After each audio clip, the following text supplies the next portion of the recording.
We good? So, good morning, everybody.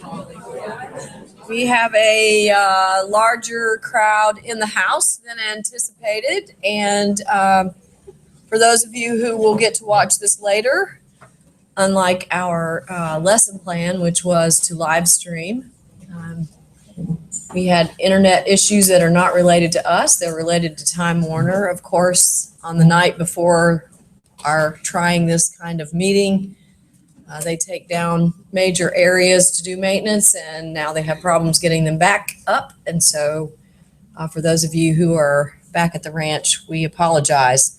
We did not anticipate so many of you coming in. We appreciate that. It's a small agenda, and we wanted to be respectful of your time and also try this format. And so we learn, we try and learn, and we'll see how this works for folks. Again, we have a brief agenda. We want to update you. We were hoping to beat the newspaper this morning on an update on the brief bond issue briefing from yesterday with our board. We also want to update you on recently passed resolutions by our board related to low performing schools and sort of what the status check is at this point in time, how we'll communicate some of that. A brief update on environmental letters that we started last year after we learned some other important lessons the hard way, and then a technology update before we close out. You all, if you've been following the bond issue, you know we started very broad because we have new board members now. That is 7 of 9, and many of them have never gone through this process, particularly not any of them from the vantage point of a board member. And so we started with a very broad group of needs and looked at ways to organize them. So when we launched those last July, we did them as 4 different options, knowing that they wouldn't pick one pure option, but they would mix and match. But it was really just a way to organize the needs and the information and present them to the board. We have been slowly working through different topic areas that are really educational. What's the history? Why is this important? At the same time, paralleling the work of OREDs, who we hired some 6-7 months ago to help us with very mathematical looks at our district and how we're growing. And so those things have sort of come in the last 30 days so that the board can look mathematically at what we've had in these options, as well as where is growth in the district and where is projected growth in the district. Because folks are relatively new and sometimes don't want to ask questions in a public forum, unfortunately, all of their discussion of this is public, has to be public. We've been using for the last few sessions some ranking sheets. We've found that their ability to sort of rank what is important to them on their own and us collect it and then give it back to them has been a helpful little tool to start to narrow the focus of the bond issue. So yesterday when we opened the briefing, we started with the second complete opportunity for them to rank and prioritize. And Theo and Bill did a great job of putting that in a format so that we had some items that 100% of board members ranked as a priority at the top, and some items at the bottom that were pretty clearly not going to make the list. And so the progress yesterday, and it may not feel like progress depending on where you are on that list, is that we did get some consensus around the majority pieces and the ones that were at the very bottom. So at the very top, at no surprise to anyone, is Conoke and Lawrence. Clearly 100% majority of the board to move those projects forward. The third piece there was the 29 million in capital improvement that sort of keeps us going every year. And we see that annually, but we do have to include it in the amount of the bond issue. So it's not like the county's just giving us that capital improvement money annually. At the bottom of the list, and the things that were removed, and this is a process, this is not the final recommendation. So I've I think we're trying to get the board to make decisions and stick to them because we're running out of time to narrow this thing down. They removed a new Zone 8 elementary school, and that fairly confidently then creates additions to 3 other elementary schools in the zone to handle the capacity, and those are Easton, Ward, and Griffith. So it was sort of an either or. Do we build a new Zone 8 or do we add on to existing schools? And we're administratively very pleased with that because if we can touch 3 schools, we can do renovations and upgrades in 3 areas as opposed to just building a new school, and that's the only place that gets the opportunity. They also removed a new Walkertown Middle School yesterday, which certainly has ramifications as you work back on that scenario. They removed a new elementary school in Innovation Quarter. One of the reasons that we are okay with that is that we're also looking for a new site for Ashley. And some of the options we have to relocate Ashley would be relatively close to the Innovation Quarter neighborhood. And so we might be able to take some of the programming ideas for a new Ashley that would partner them with things going on in Innovation Quarter and do that in a new site. There's one more, Deaton Thompson Stadium. So we had several stadiums in the high schools. Some of those are structural issues at Glenn and at Mount Tabor. We have structural issues that are going to have to be repaired, whether we have bond issue money or not, or we won't keep those stadiums open. We had other stadium issues in here that were more cosmetics or capacity issues. And so Deaton Thompson came off the list yesterday as well. Yes, and then renovations at Sherwood was the other item that was on the list. These were not renovations that would increase capacity in the building. It was renovating some of the older sections of that elementary school. At the 90% are projects that also are not a surprise to you. They've been talked about. They've actually been in other bonds and have come out. So at that 90% level are Brunson, a new Brunson site. Obviously, we need to get out of the creek. Paisley, expansions at Paisley. So not only the Lawrence addition at Paisley, but upgrades and expansions at Paisley. The Ashley Academy project and Philo Hill.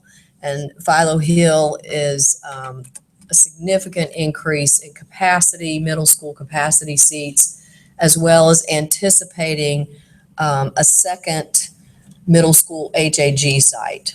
And for those of you who are not aware, we have in the last 2 years had double the number of students who have been identified as third graders. So we started the Southwest. So we have a Brunson and a Southwest HAG site. And in a couple of years, those kids converge on middle school and we won't be able to house them all in one site, obviously. So the idea is to help Philo by bringing another program in there and increasing capacity and hopefully replicating some of what we've been, what we've seen as successful at Haynes Middle School. So the board did not look at those 90% ones and say absolutely, but there seemed to be very good consensus at the 90% and the 100%. And if that gives you any, those projects alone are close to $200 million, and we still don't know what our amount is going to be. And so what falls beneath that are the pieces that will be on discussion next Tuesday at our Building and Grounds meeting. So if you have an interest, if your school's involved in other pieces of this, we're really starting to narrow and have those discussions. Questions from those of you who are here about any of this? Oh, yes, sir. On the back page, it mentioned some discussion again about Winston Preparatory Academy. Could you just update where that is at this point? Make sure. I'm not sure that there was any discussion that hasn't already been had. I think the you read about the meeting we had with the coalition last week, and so I think the dilemma is parents may be saying one thing, community folks may be saying another, and how do we work towards that? So those of you who were there, I don't think there was anything really new, Richard, about. The most important thing is we have to make a decision, so it's still it moves on the agenda for further conversation. Yes, sir. Media centers. There was not a lot of discussion yesterday. As you all know, the upgrades to all media centers are the one piece in the bond that we have that touches every school, and the idea is to create innovative learning space there, maker space. It's got a $20 million price tag, and I think our board has made progress in understanding the connection to learning and the importance, but I still think it's going to be a majorly tough sell. They are still asking, even last night after the meeting, for what would our plan be? What are other options or ideas we might have for things that would touch every school, because they're worried about communicating what that would be to the community. And so, on that list of things that have been brainstormed are things like, would it be more understandable to renovate a state-of-the-art science lab in every school in the district, where you could put some makerspace kind of things, 3D printers or those kinds of things that might be easier for our community to understand and support. The other one was playgrounds. And again, that wouldn't, the difficulty there is that wouldn't touch every school. We've had 23 schools touched by the KBR money. And so some of the other discussion among the board is, should we come back and make sure every playground in all of our elementary schools meet that same quality standard and are upgraded? That doesn't help middle and high schools, although you might want to have a playground, I guess. So if you have thoughts about that, again, the difficulty here is that some of the technology that we have used bonds to finance in the past, the county is telling us that if we're not doing other substantial renovations, we can't finance with bond money. And so Classroom Solutions. So if we are going to renovate East on Ward and Griffith instead of a new Zone 8 elementary school, we could go into those schools and take care of the Classroom Solutions and the pieces that might need to be upgraded. But we can't go to a school where we're not doing any kind of renovation and add that into the bond issue. Other questions? And I'll march on here. Very good. We'll keep you posted. And again, sorry, that meeting ended at 6 something last night, and it's hard to beat the paper sometimes. We also wanted to give you a quick update on the low performing schools actions. I'm really proud to tell you that our board passed both of the resolutions that we shared with you. One of those about plans. Basically, we are submitting one district plan for how we will support our 29 identified schools. We purposefully created a generic plan. And I don't want to use the word to agitate or aggravate, but to test maybe is a good way of saying it, what the response will be when that goes to DPI. It really mirrors what we already have underway, and basically the message of it is, we don't need you to tell us what to do about school improvement. We're already well on our way, and we're going to stick to our plan. The second resolution was about principals and the mandatory requirement that if a principal is in a low performing school for more than 2 years, that they either have to be on a plan, they have to be transferred, dismissed, demoted, and as you may be following, just basically said we're not doing it. One reason, I think our legal technicality is the statute said we had to identify those by September 30th. That didn't happen in a timely fashion.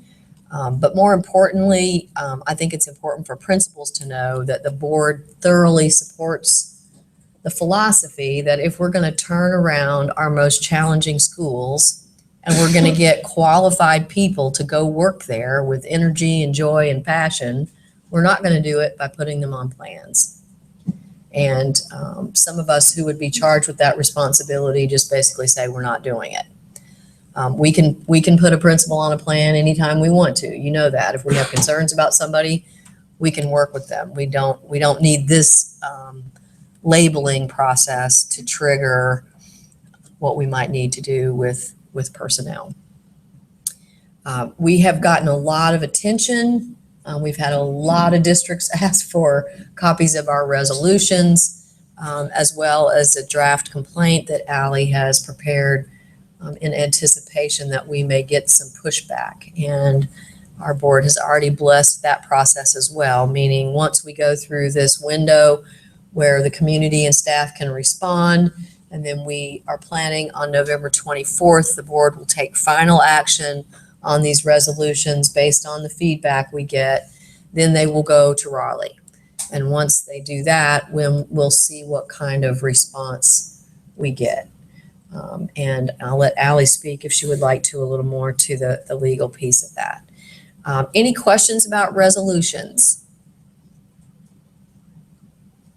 Okay, Ray, I just want to say, one of the veterans in this room, we thank you and the board and Allie for both resolutions, but particularly resolution 2, supporting our principals, because it is hard and it is challenging to do what we do every day, and then be faced with that stigma. It's good to know that we have support from you and the board as we try to work our way out of local performing.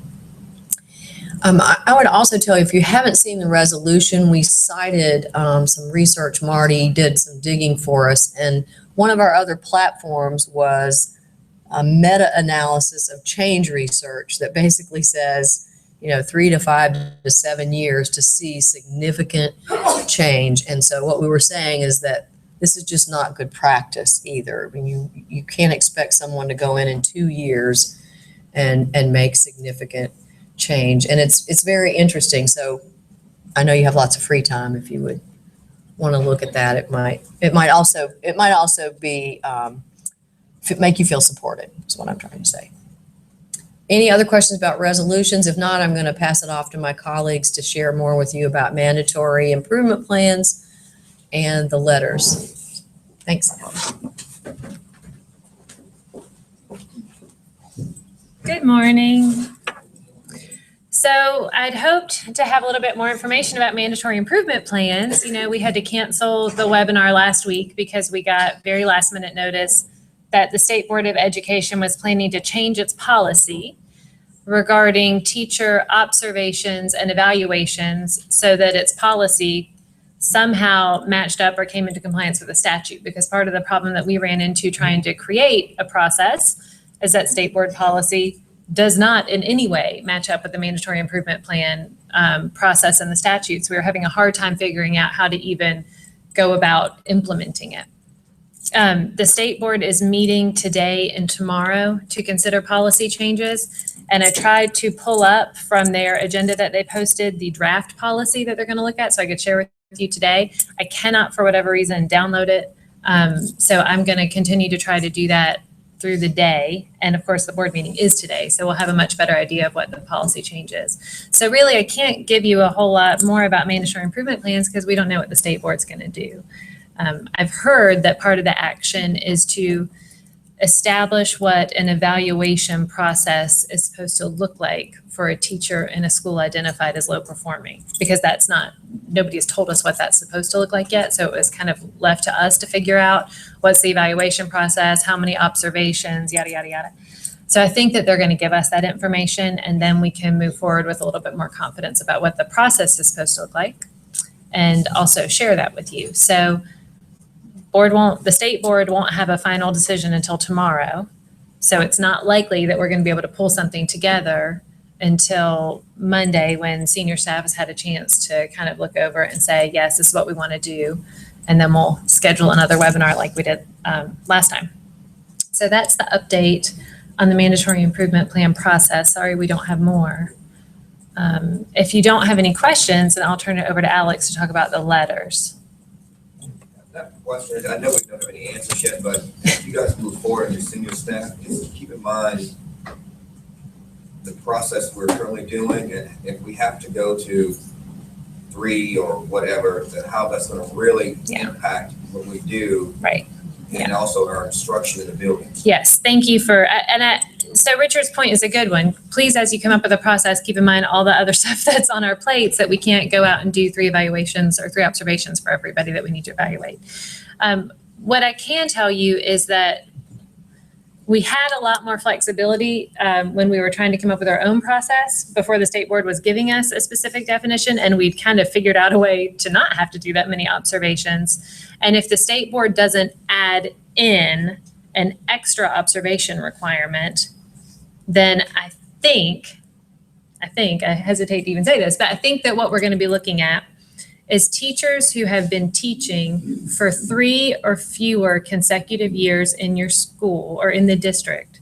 So that means they could be 20 years in Guilford County and come into our district and only have been in our district for 2 years. So all these people who've been teaching for fewer than 3 consecutive years in our district, what the statute already says is they definitely have to be observed 4 times actually, 3 times by a principal, once by a peer, just like with your new teachers, but this is a little different from new teachers, before you can have the evaluation. So we know that part's not going to change. My guess is that they're going to add something like a 1 observation requirement for everybody else before you can do an evaluation. That's my guess, which would keep you from having to go do 3 and 4, which would be great. I can't imagine that they're going to add that many. I think that the state board would get a lot of pushback if they did that, because that's a lot of the discussion out there among different school districts is what you're saying. We don't have time to go observe everybody in the school 3 or 4 times. So I think that that's what we're going to end up with, but I'll let you know when they do both. Any other questions? Okay, Alex, is this yours? No. So it's a hotspot. So good morning. I have 2 different letters that I want to talk about, a couple different things that we need to go over in terms of just communications. The first one deals with the plan for sharing the plan for low performing schools. So we are going to post the district's plan on the website, and then I will be going in for those 29 schools and creating a link on each school's webpage to the plan for low performing schools. You will not have to do that. We are going to do that for you. Okay, so is that clear for those of you who are the 29? And then we will be soliciting public comments through WSFCS info, as well as calling the marketing phone number. And then we are anticipating at least 1 public hearing between now and the time that the board votes at the end of November. For the parent letter that is required notification about being a low performing school, we are drafting letters if your school falls in one of the following 3 categories. If you are a low performing school, we will have a letter for you to send home. If you are a low performing school with and you obviously then have a school performance grade of D or F, you're also required to send a letter home. We're going to make that all 1 letter.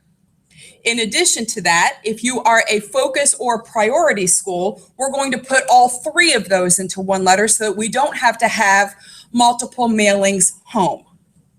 So there will be a separate letter for each of those different kinds of categories, and you will receive notification of that letter. What we are anticipating doing is sending the letter to the schools and then allowing you to make the copies for your students. So we're doing the drafting of the letters. So for low performing schools, we're posting the plan, we're going to link it for you, and then we're providing a letter that covers those 3 different categories. For that piece, are there any questions? Love it when there are crickets. Okay. Second of all, we want to talk about the environmental letters. Last year, we started sending out environmental letters for folks who have removed tanks underground, if you have tanks that are in use, or there are some special circumstances for environmental concerns. We are updating those letters, and then we will have those available to you to send out to your students. Last year, we received no feedback and had no problems with those letters. They're simply just an FYI to mitigate any kind of concerns or panic that might happen if something were to come up and parents did not know that those situations were what they are. Questions about the environmental letters? I'm all done. Yes. Are we going to give an option on sending a paper copy or an email copy? So last year for the low performing situation, for the low performing letters, we'd given an option, especially at the high school level, to not have to do paper copies for all students, but that we would do an email, a mass email, and a phone call saying we have sent the letter by email. Please call the school if you would like to have a paper copy. That I think just eliminates some of the paper, especially at the high school level where there aren't Wednesday folders or Tuesday folders to go home as there are usually at the elementary level or even at the middle school level, and might actually have better chance of getting into a parent's hand. So we are considering doing that again. Yes. Anything else? Okay, thank you.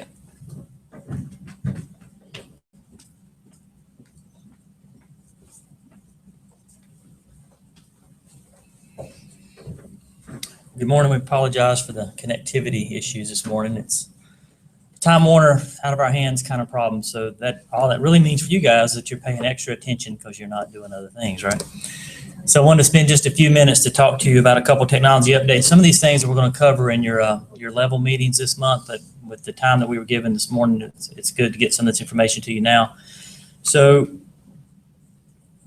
we'll post this presentation and the video recording. We'll post it on our Haiku Joint Principals site for you guys to play back and look at later if you need to.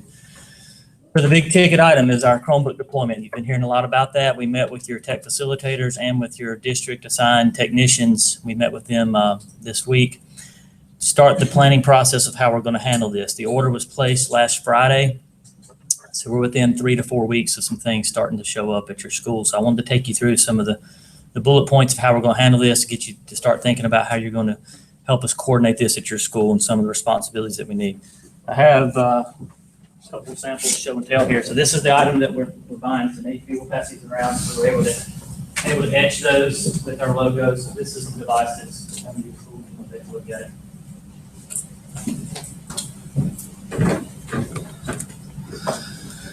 So a big part of this process, we're rolling these devices out to put some usable mobile devices in our kids' hands for instructional purposes, obviously. But another big part of the reason for moving forward with this is to surplus some of the older desktops and laptops in our schools that we've held on to for way too long.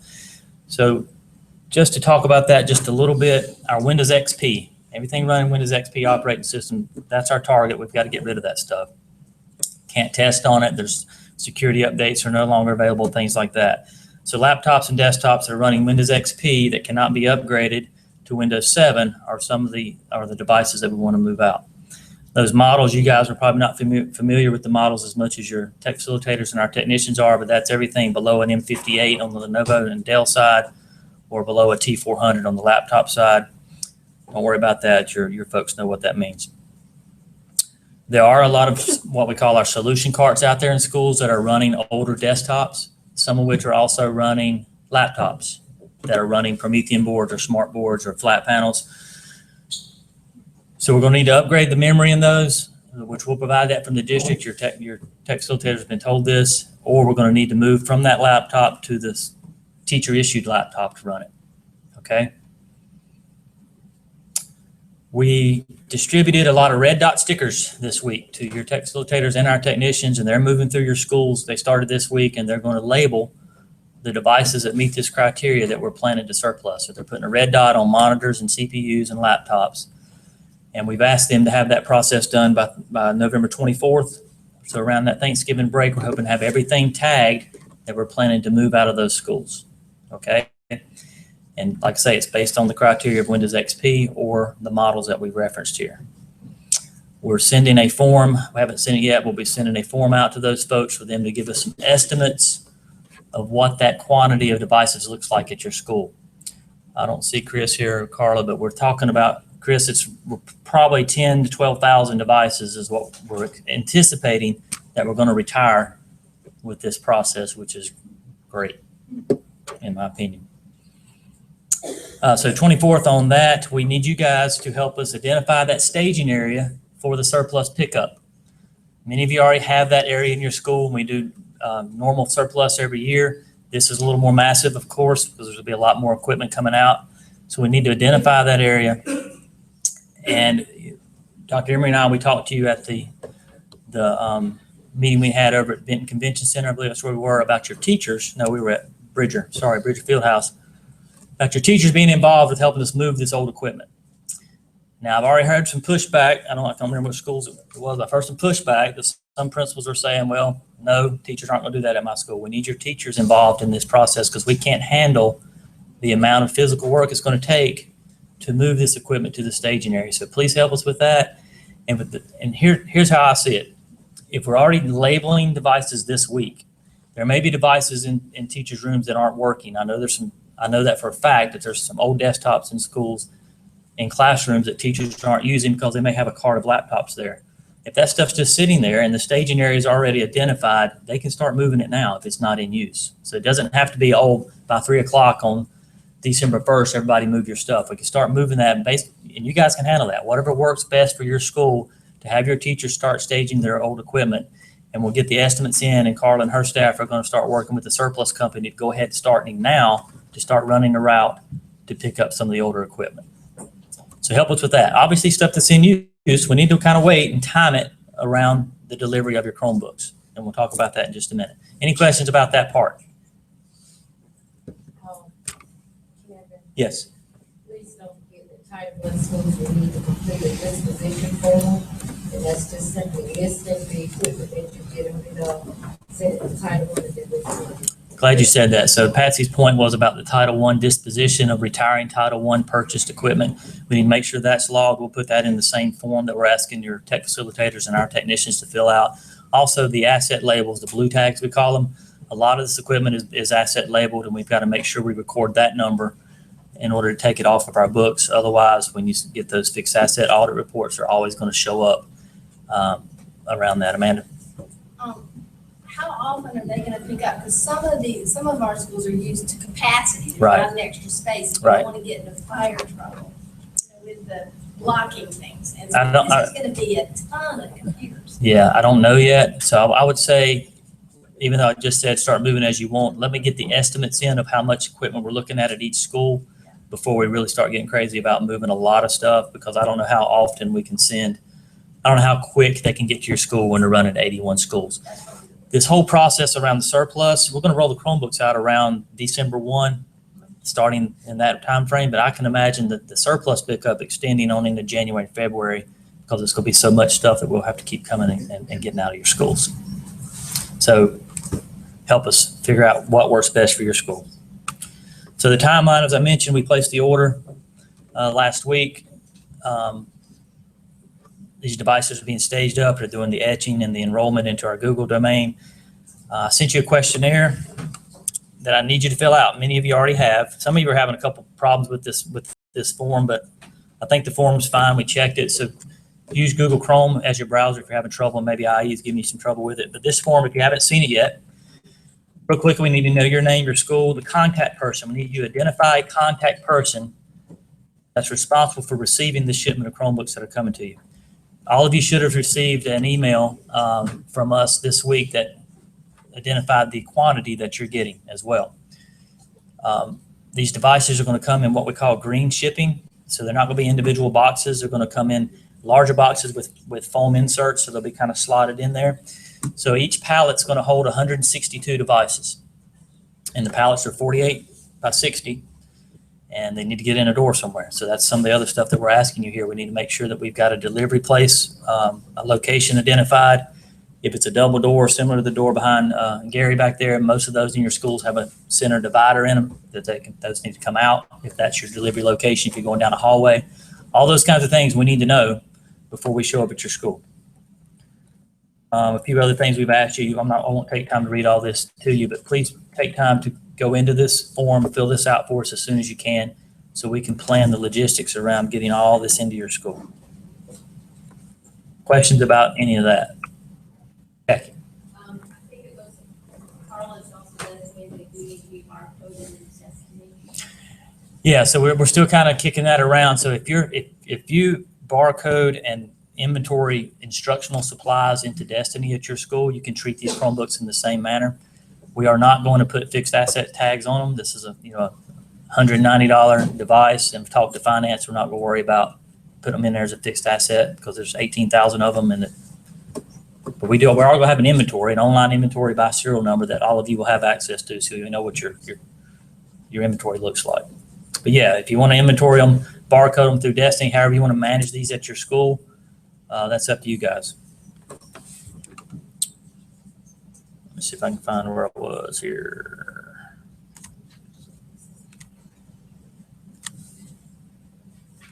Any questions before I jump on through the rest of this?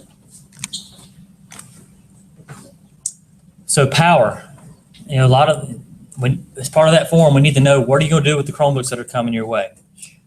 So like Brad Royal, I'll pick on Brad Royal just a minute. I think there's about 310 devices going to Jefferson Middle. He's got a plan around carts.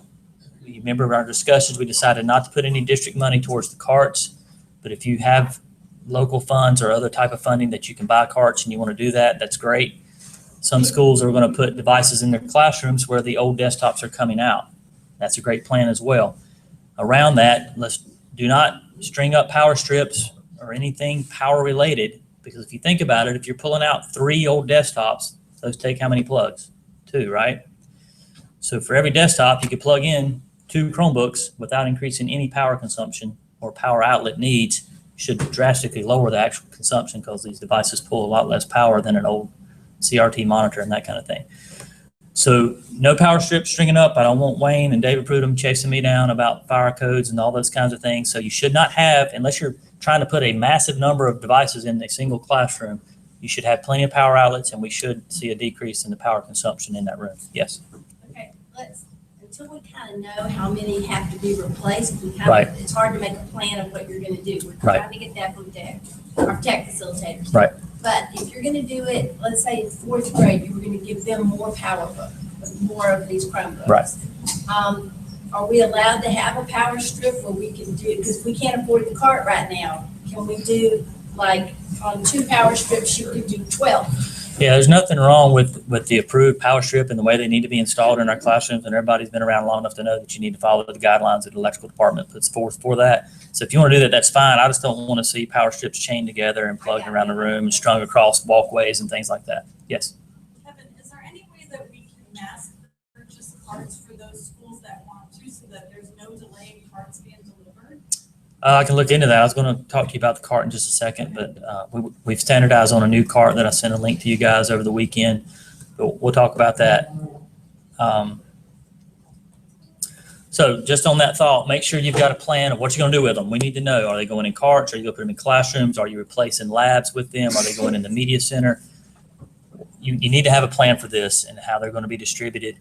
The rollout of those, I mean, they're going to come unboxed. You pull them out of the slot and there's a power cord. That's the whole device. So all you have, everything's wireless. All you have to do is plug the power into them, and they're already enrolled. You turn them on, and the student or whoever the staff member just signs in with their Google account, which is your full email address and your password. So they're already enrolled, ready to use. The beauty of them, there's no profiles, nothing's profile based. So any Chromebook a child picks up, they just log in and use it. It doesn't matter which device they have. But around the repair and the theft recovery and all those kinds of things, that you guys need to help us manage that. There's 17,400 of these going out.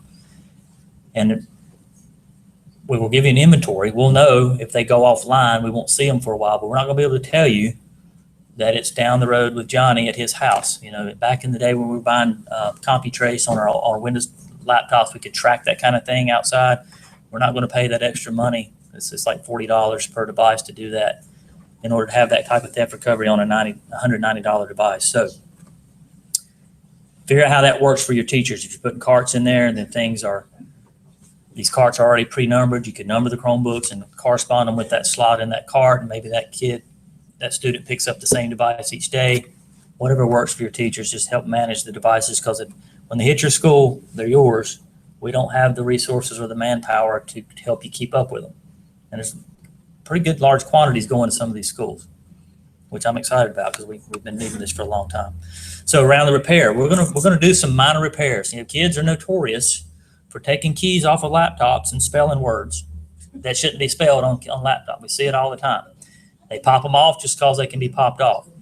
So every four-letter word you can think of has probably been spelled on some of your laptops now, and we have to fix that kind of thing. So we'll have those kind of minor repairs. We're going to have a fairly large quantity of power supplies extra, that if you have a power, the power brick that's in the middle of the power cord, if that goes bad, we'll have some of that. But if the screen breaks, it gets dropped, the chassis cracks, the motherboard cracks, those kinds of things, we're not going to put money into repairing these. Why? Because you can replace it completely for $203. So the time you buy a $100 screen and we have a technician spend an hour and a half of labor dollars on it, you probably bought it again. So they've become very consumable, and I think it's our best process for you guys to understand that you don't have to replace it. If a cart falls off the back of a dock and you lose 20 of them, it's up to you if you want to replace those, but we're not going to have district money to do break fix on a large scale other than minor repairs, or to replace Chromebooks for you if you lose them or break. 10-4. And I talked about the shipping configuration just a little bit, so let's move on real quick. So part of the rollout, some things we need to keep in mind. Our wireless coverage is strong, our 5th grade through 12th. I've told you that we've been working through our infrastructure project. We're starting that now. We're getting the wheels turning on that. We're replacing all the switches in your schools this year. We're going to finish the wireless classroom. Every classroom have a wireless access point in K4, but right now they don't. K4's got coverage, 3 classrooms to 1 AP, that kind of thing in your elementary level. Keep that in mind.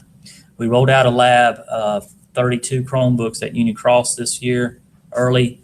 There's no access point in that room. It is out in the hall, and it's been working quite well there for them. So the coverage will be good. But if you go down a 4th grade hall and you put 100 Chromebooks down there with 1 access point around those 3 classrooms, there's potential you're going to see some problem. But we're coming. We're going to get that figured out. We're going to get the wireless finished. It's just going to take us a while to get it all done. So just be aware of that in K4. Printing, we've said this many times, there will be no printing with the Chromebooks. With what we're doing with Haiku, what we're doing with our Google Drive storage, and with our Office 365 storage, our kids have 2 cloud storage options that are unlimited. With Haiku, with what we're doing with our learning management system and how teachers are beginning to use that with students, there's a digital locker, a Dropbox feature there that we're encouraging to stay digital on handing homework in, annotating, handing it back, grading, those kinds of things. So there's a lot of opportunity for us to move away from a lot of the printing that's going on. That's not to say that a kid can't sit down at a Windows-based machine, log into their Google Drive or their Office 365 drive, pull up that document, and print it if they need to. The beauty of these is that all that follows them no matter where they log in. So just kind of work on that, of how you can manage that in your schools. I would say your students will be just fine with that. They're used to that anyway. We're at a point now with the cloud storage that we don't even have to have Justin just sidetracked me there. Network's coming back up. We don't even have to have thumb drives as much as we were relying on thumb drives a lot. Everybody's running around with flash drives, right? Now with our cloud storage options that's tied to your login, everybody has the opportunity to just keep everything online. Troubleshooting. Heather and her staff have created a digital learning site that I want to show you real fast that a lot of our teachers have signed into, not just about Chromebooks, but about a lot of areas that we're providing support for. If I can find it, if I can think straight here, what did I do with it? This one. So this digital learning site has a ton of resources on it about all kinds of things, but they have recently created a Chromebook section that tells you just tips and tricks of how to use it.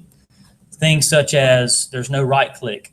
A lot of times you guys right click on a Chromebook, it's use 2 fingers on the touchpad as a right click. Those kinds of things that your students will probably already know, but your staff will need to know. All those tips and tricks are in here around how just to use the device. It's very simple, but there are some differences that they need to be aware of. And before I forget it, we've also created, we threw that on the on this site and also on the Joint Principal site, we did some videos have been posted out there around how to use the swivel device that you guys just recently received. So if you're having trouble with that, reading the instructions and getting that to work, check that out. It's posted on the, is it on the site as well, Heather? Is it on the resource site? She knows, but it's on the Joint Principal site. I'll show you in just a minute. All right, I'm gonna move along here so I can get finished up. Did the swivel come with explicit instructions? It did. It's got a card in there that tells you how to hook it up and then use it. So I can look up here. If you look on this joint principal Haiku site, which all of you have access to under technology updates, using the swivel. We did not spell that wrong. That's how they spell it. There is no E in it, but that is their brand. So if you look at that, there's some videos out there for that. We won't take time to do that now. Any questions about the Chromebooks? I've got just a couple more things about that and I'm gonna be done. Let me jump across where I was. So we talked about carts a little bit. I know a lot of you, I've talked to many of you about what you're doing with your cart purchases. I know Carver, for example, we're buying about 24. Brad, you're buying a good handful. I think Ed's buying some as well. The carts, this is a new one that we've standardized on. I really like it. It comes in a 30-unit version and a 36-unit version. And it has pull-out trays, as you see there. And the thing I like about it most is that it's got an intelligent charging module in it, that it only charges the Chromebooks that need battery, that need a boost. And when it sees that top tray is completely charged, it shuts that tray off. So that's something that I know Wayne and I have talked about for a while, of finding that. And we've been able to find this cart at about $100 cheaper than the one that we've been buying that did not have this feature in it. So if you're looking to purchase that cart, it's on our price list, and many of you already have ordered that. I think you'll be very happy with it. You can see that module on the side right there. It's got some LED lights that shows you what state those Chromebooks are in that tray. So there's 10 in each tray, and it kind of tells you what's going on there. So that's pretty neat. That's all I had on Chromebooks. So questions? Yes.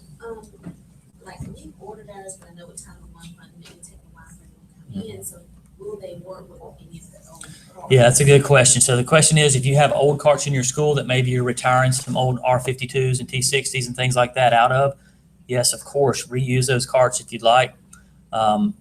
There's nothing special about those. It's really just power. Put the power adapters in, plug them up. So any cart will work. This one just happens to have the intelligent charging in it, and it's a little more streamlined. So if you get a bunch of these, our district technicians, it's been a tough year for them. We've talked about that, and they're working really hard. They're not going to have time to help you build out 24 carts of power cords and things like that. There's nothing to it. You open up the back door, which you see right here. You open up that back door, drop the power cord in there, plug it in, and route it to front. And if you see these trays, if you can tell, there's little cable guides on these trays. All you do is just fish the cord up there and boom, just put 30 of them in there and you're done. So find somebody to help do that, because if we're asking our tech facilitators and our technicians to do 20 of those a day, they're not going to be able to support the rest of your school and everything else that's going on. Brett. Is there a way that, and nobody may want, but I mean, like, we've got like some old Dell Mini carts, Dell Minis that are going to be taking the little red sticker. Is there a way to sell those carts? If nobody want them? Yeah, that's a good point. We talked about this the other day. So if you bought any of the Dell Minis about 7 years ago or whatever it was, they came with that fancy cart that had the slots in it that were made just for the Dell Mini, right? So if you've got any of those, they're kind of angled, you know what I'm talking about. It was a $3,000 cart. It was ridiculous, but at the time, that's what we were doing. And you can't use them for anything else. So you cannot reuse those for these Chromebooks or any other device because it was made specifically for that Dell Mini. So We have surplus. we can surplus it. We can gov deal it. Yeah, if you have those, I'll just send out what the surplus rules are for schools to be able to surplus their own equipment. You have a threshold dollar value in order to be able to do it. So if you have like 5 of them, you're probably not gonna be able to do it. The board would have to surplus them versus the school. But I'll send that stuff out to you. We'll come up with some options for those kinds of things. But we'll surplus all the old laptops. I don't have an inventory that we're handling that from the district, so you don't have to worry about any surplus rules there. We'll handle that. All right, real quickly, I'm just about done. Yes?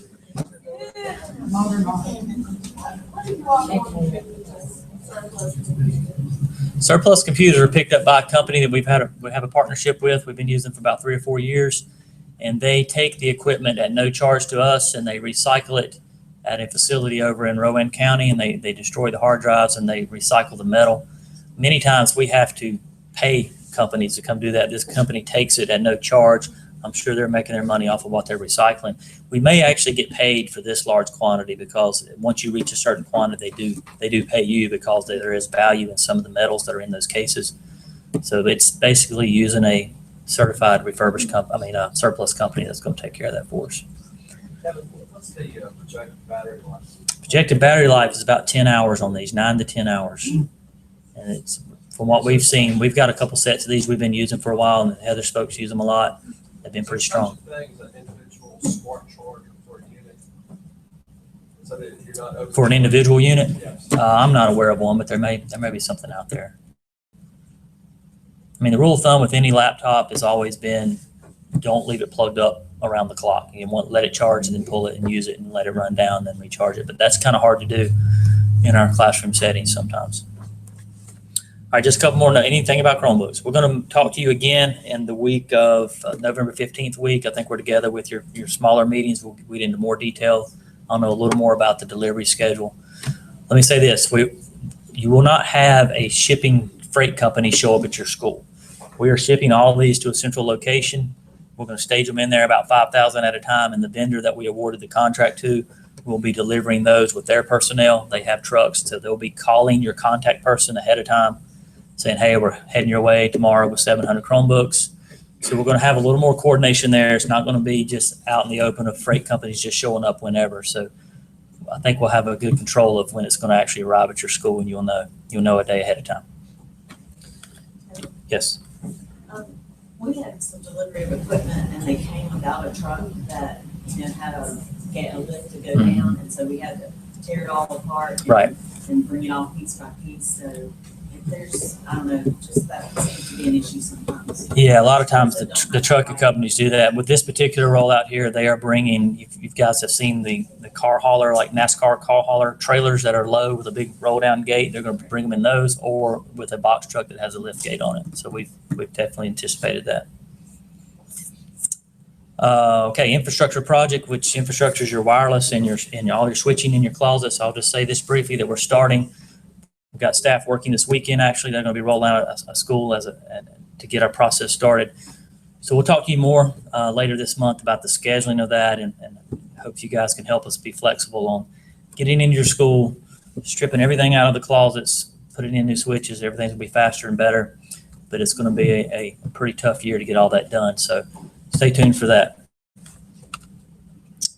And last thing I wanted to share was just, our learning management system is really taken off. I think we have close to 3,500 or more classes that have been created by your teachers that are out there being used with your students. We've got over 4,000 teachers using this on a daily basis. We've got over 9,000 kids that are using the learning management system on a daily basis with their teachers. So it's continuing to grow.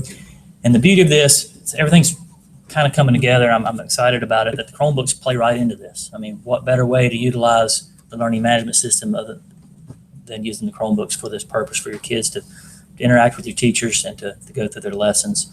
So there's been a lot of momentum there. Heather's folks are out there training every day based on the schedule that you guys worked on, trying to get all those teachers through those first 3 levels by December. If you want to do more as a leader at your school to use it for faculty sites, just let us know. We'll come out and work with you on that. But we're really excited about the momentum this has and what it's going to do for instruction as we drive all this together. Any questions at all about technology? I went a little longer than I should have. All right. Good.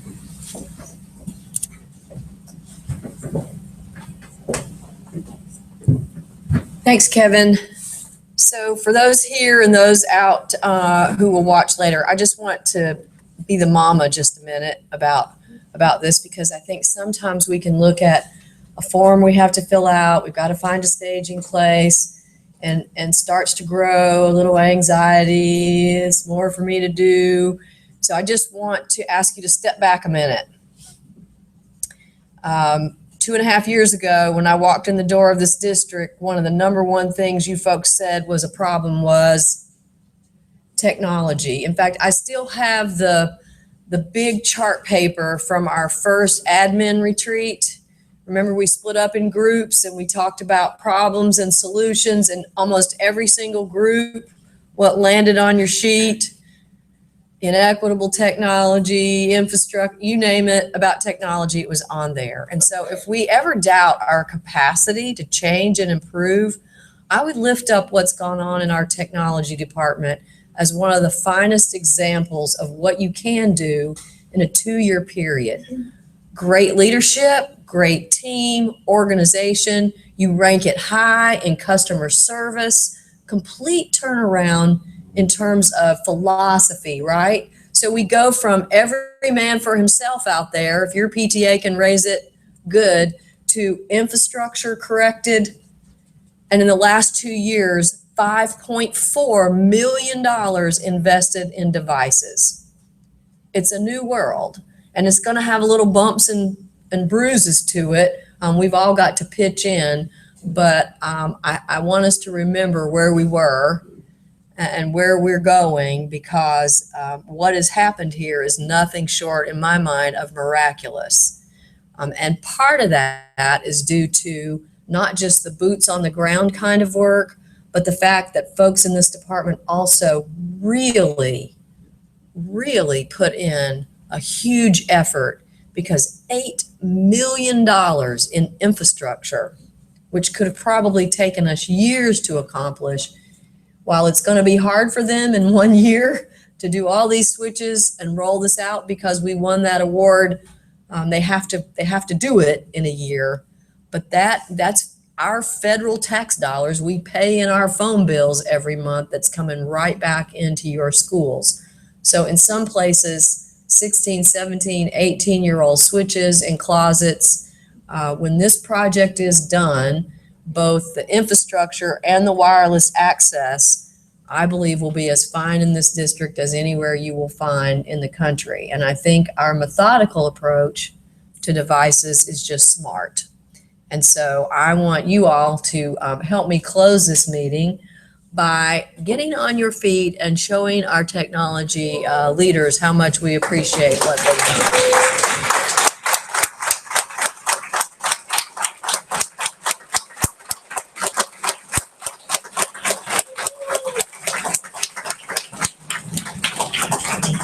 Thank you, guys. That's a wrap.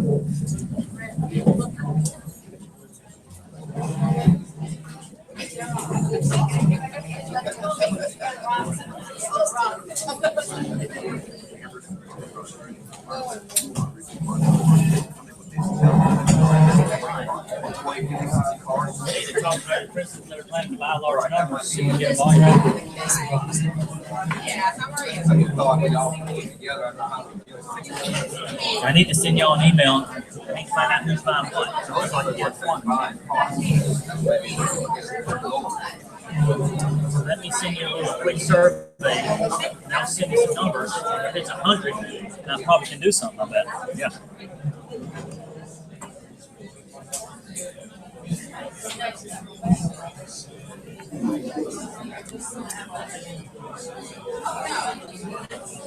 Right. And